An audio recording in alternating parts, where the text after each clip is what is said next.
Hello दोस्तों, नमस्कार। आप सभी साथियों का स्वागत है एग्जाम स्कैनिया की ऑफिशियल यूट्यूब चैनल पर। आप सभी की आगामी परीक्षाओं को ध्यान में रखते हुए आज की इस वीडियो में हम लेकर के आए हैं राजनीति विज्ञान के पीवाईक्यू क्वेश्चंस को प्रैक्टिस सेट के रूप में, जहां हम डिस्कस करेंगे राजनीतिक दल, दबाव समूह एवं जनमत से संबंधित इंपॉर्टेंट पीवाईक्यू क्वेश्चंस का पार्ट 2। आप सभी से निवेदन है कि वीडियो को बिना स्किप किए हुए अंत तक देखें और प्लीज वीडियो को लाइक करें, दोस्तों में शेयर करें।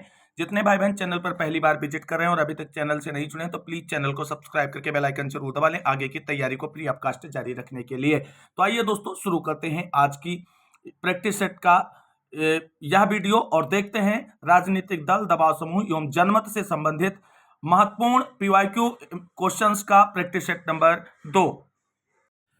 आज के प्रैक्टिस सेट का पहला प्रश्न आप सभी के सामने है और प्रश्न है, किस देश में सिविल सेवक किसी राजनीतिक दल के सदस्य बन सकते हैं? बहुत ही अच्छा प्रश्न है, पीजीटी परीक्षा 2010 में पूछा गया है। ब्रिटेन, भारत, फ्रांस और अमेरिका।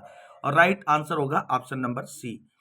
फ्रांस में सिविल सेवकों को राजनीतिक दल की सदस्यता ग्रहण करने एवं उसकी गतिविधियों में भाग लेने की अनुमति दी गई है।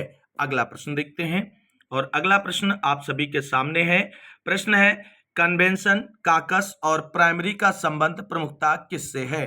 अमेरिकी सीनेट की शक्तियों से, अमेरिकी प्रतिनिधि सदन की शक्तियों से, अमेरिकी राष्ट्रपति और संसद के बीच संबंधों से, अमेरिकी दलों और चुनावों से। और राइट आंसर होगा ऑप्शन नंबर डी, अमेरिकी दलों और चुनावों से कन्वेंशन, काकस और प्राइमरी का संबंध है। अगला प्रश्न देखते हैं और अगला प्रश्न यहां पर आप सभी के सामने है।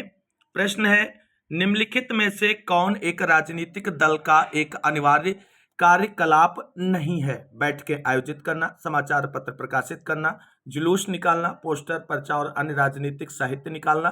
तो right answer option number B हो जाएगा। समाचार पत्र का प्रकाशन जो है राजनीतिक दल का एक अनिवार्य कार्य नहीं है। राजनीतिक दल के कुछ प्रमुख कार्य हैं जिसपे आप सभी लोगों को ध्यान रखना है। प्रजातंत्र का संचालन संभव बनाना, राजनीतिक प्रक्रिया को स्थिरता प्रदान करना, जनता एवं सरकार के मध्य कड़ी का कार्य करना, सत्तारूढ़ दल की निरंकुशता पर नियंत्रण, जनता को राजनीतिक प्रशिक्षण देना, सरकार के समक्ष मुद्दे प्रस्तुत करना, लोगों को शासन में भाग लेने का अवसर प्रदान करना, राष्ट्रीय एकता स्थापित करना। ये राजनीतिक दलों के कुछ प्रमुख जो है कार्य हैं। अगला प्रश्न देखते हैं। अगला प्रश्न आप सभी के सामने है और प्रश्न है, प्रजातंत्र में राजनीतिक दलों के निम्नलिखित में से कौन से कार्य नहीं है? लोकमत का निर्माण करना, सरकार का गठन करना, राजनीतिक चेतना का प्रसार करना, प्रेस को नियंत्रित करना। तो right answer option number D होगा। प्रेस को नियंत्रित करना राजनीतिक दलों के कार्य के अंतर्गत नहीं आता है। अगला प्रश्न यहाँ पर आप सभी के सामने है, निम्नलिखित में से कौन घोषणा पत्र की श्रेष्ठ परिभाषा है? पार्टी संविधान, सरकारी प्रतिबद्धता, राजनीतिक दल की प्रतिबद्धता, अभियान। तो बहुत ही अच्छा प्रश्न है और राइट आंसर होगा ऑप्शन नंबर सी, राजनीतिक दल की प्रतिबद्धता जो है वो घोषणा पत्र की श्रेष्ठ परिभाषा है। अगला प्रश्न देखते हैं और अगला प्रश्न है, लोकमत तैयार करने की सबसे शक्तिशाली एजेंसी है? चुनाव, सार्वजनिक सभाएं, प्रेस या राजनीतिक दल? और यहां पर दोस्तों अगर आपने राजनीतिक दल के ऑप्शन को चुना है तो गलत हो जाएगा। Right answer option number C होगा, क्योंकि प्रेस या समाचार पत्र लोकमत तैयार करने की सबसे शक्तिशाली एजेंसी है। प्रेस सरकार एवं जनता दोनों का नियंत्रक होता है। लिपमैन ने समाचार पत्रों को प्रजातंत्र का धर्म ग्रंथ कहा है और इस पॉइंट को आप सभी लोग नोट करके रखें कि समाचार पत्रों को प्रजातंत्र का धर्म ग्रंथ किसने कहा है? तो लिपमैन ने कहा है। बहुत ही इंपॉर्टेंट पॉइंट है। लोकमत निर्माण के अन्य साधनों की अगर हम बात करें तो मानव तत्व, शिक्षण संस्थाएं, रेडियो, टीवी, सिनेमा, मंच, व्यवस्थापिका सभाएं तथा राजनीतिक दल होते हैं। अगला प्रश्न देखते हैं। अगला प्रश्न आप सभी के सामने है और प्रश्न है, निम्नलिखित में से कौन विचारधारा राजनीतिक दल को सामाजिक वर्ग के एक मोर्चे के रूप में विचार करती है? आदर्शवाद, व्यक्तिवाद, फेबियनवाद या मार्क्सवाद? तो राइट आंसर हो जाएगा ऑप्शन नंबर डी, मार्क्सवाद। मार्क्सवादी विचारधारा में राजनीतिक दल को श्रमजीवी क्रांति का अग्रिम दस्ता माना जाता है। दल ही श्रमिक वर्ग में क्रांति के विचार का प्रसार करता है, उन्हें क्रांति की कला की शिक्षा देता है और उन्हें अपने उद्देश्य में सफल बनाता है। यह न केवल शांति से पहले आवश्यक है बल्कि श्रमजीवी अधिनायक तंत्र की स्थापना के लिए वह क्रांति के बाद भी आवश्यक है। अगला प्रश्न देखते हैं और बहुत ही इंपॉर्टेंट होने वाला है अगला प्रश्न आप सभी के लिए। प्रश्न है, आधुनिक दल व्यवस्था का उद्भव सर्वप्रथम कहां हुआ? यूएसए, फ्रांस, इंग्लैंड या बेल्जियम? बहुत ही अच्छा प्रश्न है दोस्तों, और राइट आंसर होगा ऑप्शन नंबर सी, इंग्लैंड। 2 बार ये परीक्षाओं में पूछा गया है। अमेरिका में सर्वप्रथम फेडरलिस्ट और एंटी फेडरलिस्ट ग्रुप अस्तित्व में आए, जो बाद में डेमोक्रेटिक और रिपब्लिकन के रूप में संगठित हुए। वर्तमान में उन्हें ही आधुनिक दल प्रणाली का उदाहरण माना जाता है, लेकिन दलीय प्रणाली का उद्भव सर्वप्रथम ग्रेट ब्रिटेन यानी इंग्लैंड में हुआ था। यह बात ध्यान रखना है। अगला प्रश्न देखते हैं, और अगला प्रश्न आप सभी के सामने है। ब्रिटिश टोरी और व्हिग दलों की विचारधारा क्रमशः है अनुदारवादी और उदारवादी, उदारवादी और अनुदारवादी, उग्र उदारवादी और संयमित उदारवादी, उग्र अनुदारवादी और संयमित उदारवादी। राइट आंसर क्या होगा इस प्रश्न का? और राइट आंसर बनेगा ऑप्शन नंबर ए, अनुदारवादी और उदारवादी। ब्रिटिश टोरी और व्हिग दलों की विचारधारा क्रमशः अनुदारवादी और उदारवादी थी। यूरोप की पुरानी पार्टियों में से एक टोरी पार्टी का जन्म 17वीं शताब्दी के उत्तरार्ध में हुआ था। वर्तमान में कंजर्वेटिव पार्टी का तार टोरी पार्टी से जोड़ा जाता है। ब्रिटेन में द्विदलीय पद्धति के तहत इस समय कंजर्वेटिव और श्रमिक 2 दल हैं। अगला प्रश्न देखते हैं। अगला प्रश्न आप सभी के सामने है। किसी राजनीतिक दल का मुख्य उद्देश्य क्या होता है? चुनाव लड़ना, जनमत तैयार करना, सत्ता प्राप्त करना या सदस्य बनाना? तो यहां पर प्रमुख उद्देश्य पूछा गया है, तो राइट आंसर होगा सत्ता प्राप्त करना। अगला प्रश्न देखते हैं। अगला प्रश्न आप सभी के सामने है, और प्रश्न है पोलित ब्यूरो शब्द संबंधित है कांग्रेस पार्टी से, भारतीय जनता पार्टी से, साम्यवादी पार्टी से या समाजवादी पार्टी से? अच्छा प्रश्न है, और right answer option number C होगा। पोलित ब्यूरो शब्द समाजवादी पार्टी, साम्यवादी पार्टी में नीति निर्धारित करने वाली सर्वोच्च संस्था से संबंधित है। इसे साम्यवादी पार्टी का बौद्धिक संगठन भी कहा जाता है। अगला प्रश्न देखते हैं, और अगला प्रश्न आप सभी के सामने है। निम्न में से किसे दबाव समूह माना जा सकता है? भारतीय राष्ट्रीय श्रमिक कांग्रेस, अंतर्राष्ट्रीय श्रम संगठन, राष्ट्रीय स्वयंसेवक संघ या भारत सेवक समाज? तो राइट आंसर होगा यहां पर आपका ऑप्शन नंबर ए। पूर्व कथित दबाव समूहों की विशेषताओं को देखते हुए भारतीय राष्ट्रीय श्रमिक कांग्रेस को दबाव समूह माना जा सकता है। अगला प्रश्न देखते हैं। जनमत का वास्तविक अर्थ क्या होता है? तर्क पर आधारित मत, बहुमत का मत, वह मत जो सारे समुदाय के कल्याण को ध्यान में रखे, या सर्व संबंधित पक्षों का मत? और राइट आंसर होगा ऑप्शन नंबर सी, वह मत जो सारे समुदाय के कल्याण को ध्यान में रखे उसे जनमत कहते हैं। जनमत से तात्पर्य उस मत से है जो यहां पर आप सभी लोग देख सकते हैं कि सारे समुदाय या समुदाय के अधिकांश भाग के कल्याण को ध्यान में रखे। लिपमैन कहते हैं कि जनमत लोगों के मस्तिष्क की वह धारणाएं हैं जो वह अपने बारे में, दूसरों के बारे में तथा अपनी आवश्यकताओं, उद्देश्यों एवं संबंधों के बारे में रखते हैं।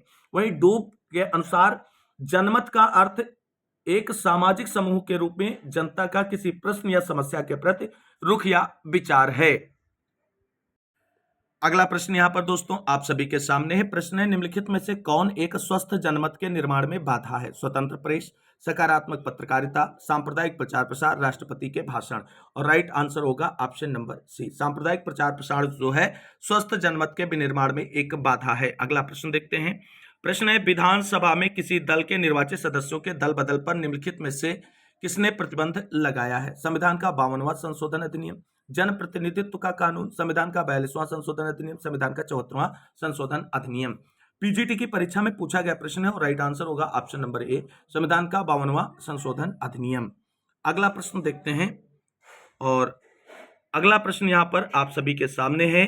मतदाताओं को पहचान पत्र देने का प्रावधान कहां किया गया है? भारत के संविधान में, जन प्रतिनिधित्व अधिनियम 1958 में, निर्वाचन विधि संशोधन अधिनियम 1975 में, दंड तथा निर्वाचन विधि संशोधन अधिनियम 1969 में। टीजीटी की परीक्षा 2004 में प्रश्न पूछा गया। इंपॉर्टेंट क्वेश्चन इस बार भी बनता है, और राइट आंसर हो जाएगा ऑप्शन नंबर बी, जन प्रतिनिधित्व अधिनियम 1958 में इसका प्रावधान किया गया है। अब यहाँ पे 2 बातें ध्यान रखनी है कि जो दल बदल से संबंधित व्यवस्था का वर्णन है वो भारतीय संविधान की 10वीं अनुसूची में किया गया है, ये बात ध्यान रखना है। इसके बाद इस पॉइंट को लेकर के हम यहाँ पे एक क्लेरिफिकेशन आपके सामने रखना चाहते हैं। क्लेरिफिकेशन क्या है? दिनेश गोस्वामी समिति एक बनी और उसी की सिफारिश के आधार पर मतदाता पहचान पत्र का प्रावधान जन प्रतिनिधित्व अधिनियम 1958 में किया गया। अगला प्रश्न देखते हैं। अगला प्रश्न आप सभी के सामने है, और प्रश्न है भारत में राजनीतिक शक्ति का मुख्य स्रोत क्या है? जनता, संविधान, संसद संसद एवं राज्य विधानसभाएं। बहुत ही अच्छा प्रश्न है और मोस्टली यहां पर लोग संविधान को चुनेंगे और फिर वो आपका ऑप्शन जो है गलत हो जाएगा। Right answer option number A है जनता। अगला प्रश्न देखते हैं। अगला प्रश्न आप सभी के सामने है और प्रश्न है दबाव समूह की मुख्य विशेषता क्या है? अनिश्चित कार्यकाल, प्रशासन में परोक्ष भूमिका, सर्वव्यापक प्रकट, संवैधानिक साधनों का आवश्यक रूप से प्रयोग। बहुत अच्छा प्रश्न बन जाता है और राइट आंसर हो जाएगा ऑप्शन नंबर बी, प्रशासन में परोक्ष भूमिका जो है दबाव समूह की प्रमुख विशेषता है। अगला प्रश्न देखते हैं और अगला प्रश्न है दबाव समूह का व्यवस्थित अध्ययन करने वाला प्रथम व्यक्ति कौन है? इंपॉर्टेंट क्वेश्चन है, मार्क कीजिए। Mosca, Kant, F Bentley, sir James. तो राइट आंसर यहां पर होगा option number C, A F Bentley जो हैं वो दबाव समूह का व्यवस्थित अध्ययन करने वाले प्रथम व्यक्ति हैं। और बेंटले की एक प्रसिद्ध पुस्तक है जिसे ध्यान रखना है और पुस्तक का नाम है द प्रोसेस ऑफ गवर्नमेंट और इसी में उन्होंने दबाव समूह का व्यवस्थित अध्ययन जो है वो प्रस्तुत किया है। अगला प्रश्न आप सभी के सामने है, दबाव समूह कार्य कैसे करवाते हैं? हिंसक तरीके से अपना कार्य करवाते हैं, दबाव बनाकर अपना कार्य करवाते हैं, क्रांति का सहारा लेते हैं, इनमें से किसी विधि का इस्तेमाल नहीं करते हैं। आप सभी लोग इजीली यहां पर समझ गए होंगे। Right answer option number B होगा, दबाव बनाकर अपना कार्य करवाते हैं। अगला प्रश्न देखते हैं। अगला प्रश्न यहां पर आप सभी के सामने है कि निम्न में से कौन सा एक दबाव समूह की विशेषता नहीं है? लॉबिंग, हित संभरण, राजनीतिक नेताओं को प्रभावित करना, चुनाव में सहभागी होना। और राइट आंसर हो जाएगा ऑप्शन नंबर डी, चुनाव में सहभागी होना दबाव समूह की विशेषता नहीं है। अगला प्रश्न यहां पर आप सभी के सामने है और प्रश्न है निम्न में से कौन सा साधन दबाव समूह नहीं अपनाते हैं? कितना इंपॉर्टेंट क्वेश्चन है, आप सभी लोग इसको देख सकते हैं। संगोष्ठी, प्रचार, लॉबिंग या चुनाव लड़ना। तो कौन सा साधन वो नहीं अपनाते हैं ये पूछा गया और राइट आंसर होगा ऑप्शन नंबर डी, दबाव समूह या प्रेशर ग्रुप्स जो होते हैं वो चुनाव नहीं लड़ते हैं। अगला प्रश्न आप सभी के सामने है और वो प्रश्न सेम रिपीटेड क्वेश्चन है और यहाँ पे पूछा गया है कौन सा तरीका नहीं अपनाते हैं, तो यहां पर भी right answer option number D हो जाएगा, चुनाव लड़ना। अगला प्रश्न है दबाव समूहों का प्रमुख उद्देश्य क्या है? सामाजिक सेवा, जनता को शिक्षित करना, सक्रिय राजनीति करना, अपने हितों की पूर्ति के लिए सरकार पर दबाव डालना। तो राइट आंसर हो जाएगा ऑप्शन नंबर डी। अगला प्रश्न देखते हैं। अगला प्रश्न दोस्तों यहां पर आप सभी के सामने है, दबाव समूहों का प्रमुख उद्देश्य क्या है? सत्ता प्राप्त करना, सरकार के गठन में सम्मिलित होना, चुनाव लड़ना या अपने स्वार्थों की पूर्ति के लिए सरकार पर दबाव डालना। बहुत इंपॉर्टेंट क्वेश्चन है और राइट आंसर ऑप्शन नंबर यहां पर डी होगा। अगला प्रश्न आप सभी के सामने है, आमंड और पावेल द्वारा किए गए दबाव समूहों के वर्गीकरण में सम्मिलित नहीं है। यानी जो आमंड और पावेल ने दबाव समूहों का क्लासिफिकेशन किया उसमें कौन सा इसमें शामिल नहीं है? संस्थात्मक दबाव समूह, संवैधानिक दबाव समूह, समुदायात्मक दबाव समूह, असमुदायात्मक दबाव समूह। बहुत इंपॉर्टेंट क्वेश्चन है खासकर गवर्नमेंट डिग्री कॉलेज और यूपी जैसी प्रवक्ता भर्ती परीक्षा के लिए। तो यहां पर दोस्तों क्या होगा राइट आंसर? तो राइट आंसर यहां पर बनेगा ऑप्शन नंबर बी, संवैधानिक दबाव समूह। आमंड और पावेल के द्वारा दबाव समूहों का क्लासिफिकेशन किया गया है और कौन कौन से उन्होंने दबाव समूहों के प्रकार बताए हैं, उसमें संस्थात्मक है, प्रदर्शनकारी है, समुदायात्मक है और असमुदायात्मक है। संवैधानिक दबाव समूह का क्लासिफिकेशन नहीं किया गया है आमंड और पावेल के द्वारा। अगला प्रश्न देखते हैं। अगला प्रश्न आप सभी के सामने है, अमेरिका में दबाव समूहों द्वारा निम्नलिखित में से कौन सी विधि प्रयोग में लाई जाती है? बहिष्कार, लाभी प्रचार, विधि अभियोग, शांतिपूर्ण प्रदर्शन। बहुत अच्छा प्रश्न है और right answer option number B होगा। अगला प्रश्न देखते हैं। अगला प्रश्न है, यूएसए में दबाव समूहों की सर्वाधिक पसंद की प्रवृत्ति क्या है? कौन सी विधियों सबसे ज्यादा यूज करते हैं? तो यहां पर भी आप सभी लोग सेम रिपीटेड क्वेश्चन को मार्क करेंगे, right answer option number B होगा। अगला प्रश्न देखते हैं। प्रश्न आप सभी के सामने है, प्रश्न है निम्नलिखित में से कौन से वक्तव्य सही हैं? अपने उत्तर का चयन निम्नांकित कोड की सहायता से कीजिए। यहाँ पे आपके सामने 4 स्टेटमेंट दिए हैं, उन चारों स्टेटमेंट में से कौन कौन से स्टेटमेंट सही हैं? सही स्टेटमेंट से संबंधित यहाँ पर आपको कोट दिए गए, उनमें से चुनाव करके सही उत्तर बताना है। तो आप सभी लोग यहाँ पर पढ़ें, दबाव समूह राजनीतिक दल से अलग हैं, तो यहाँ पर यह बात बिल्कुल सही है। दूसरी बात हम बात करेंगे, दबाव समूह राजनीतिक दल में कोई अंतर नहीं, ये बात बिल्कुल गलत है। तीसरा है दबाव समूह चुनाव नहीं लड़ते, ये बात भी बिल्कुल सही है। दबाव समूह सीधे राजनीतिक शक्ति प्राप्त करना नहीं चाहते, ये बात भी सही है। यानी पहला, तीसरा, चौथा सही है। तो इस प्रकार से right answer option number C हो जाएगा। अगला प्रश्न देखते हैं। अगला प्रश्न आप सभी के सामने है, निम्नलिखित देशों में से किसमें दबाव समूह सर्वाधिक सक्रिय है? अब कुछ सोचना ही नहीं, संयुक्त राज्य अमेरिका। और सबसे फेवरेट प्रक्रिया क्या है जिसे यूज करते हैं दबाव समूह अमेरिका के अंदर? वो है लॉबिंग व्यवस्था। अगला प्रश्न देखते हैं। और अगला प्रश्न है, उपद्रव एवं प्रदर्शन प्रायः उदाहरण हैं संस्थात्मक हित समूह के, समुदायात्मक हित समूह के, असमुदायात्मक हित समूह के, अप्रतिमानित हित समूह के। उत्तराखंड जैसे प्रतियोगिता परीक्षा 2018 में पूछा गया प्रश्न है और राइट आंसर होगा ऑप्शन नंबर डी। अगला प्रश्न देखते हैं। अगला प्रश्न यहां पर आप सभी के सामने है, दबाव समूहों के विषय में क्या सत्य नहीं है? वह संगठित होते हैं, वह राजनीतिक गतिविधियों में हिस्सा लेते हैं, वह सरकार पर दबाव डालते हैं, वह चुनाव लड़ते हैं। तो वह चुनाव नहीं लड़ते हैं, इसलिए right answer option number D हो जाएगा। जो सही नहीं है वही पूछा गया है। अगला प्रश्न देखते हैं। अगला प्रश्न यहाँ पर आप सभी के सामने है, दबाव समूहों का स्वभाव होता है राजनीतिक दल के रूप में, न्यायपालिका के रूप में, समूह अभिकरण के रूप में, अदृश्य सरकार के रूप में। और राइट आंसर यहाँ पर होगा ऑप्शन नंबर डी, अदृश्य सरकार के रूप में। दबाव समूहों को लेकर के जो प्रमुख विचारक हैं उन्होंने दबाव समूहों को किन किन नामों से संबोधित किया है, इसकी डिटेल जानकारी हमने पिछले वाले प्रैक्टिस सेट में डिस्कस की थी। आप सभी लोग बताएं कि दबाव समूहों को अदृश्य सरकार किस विचारक ने कहा है? राइट आंसर फटाफट आप सभी लोग कमेंट करेंगे। हम फिलहाल अगला प्रश्न यहां पर देखते हैं। प्रश्न है, इनमें से किसने दबाव गुटों को एक अज्ञात साम्राज्य की संज्ञा दी है?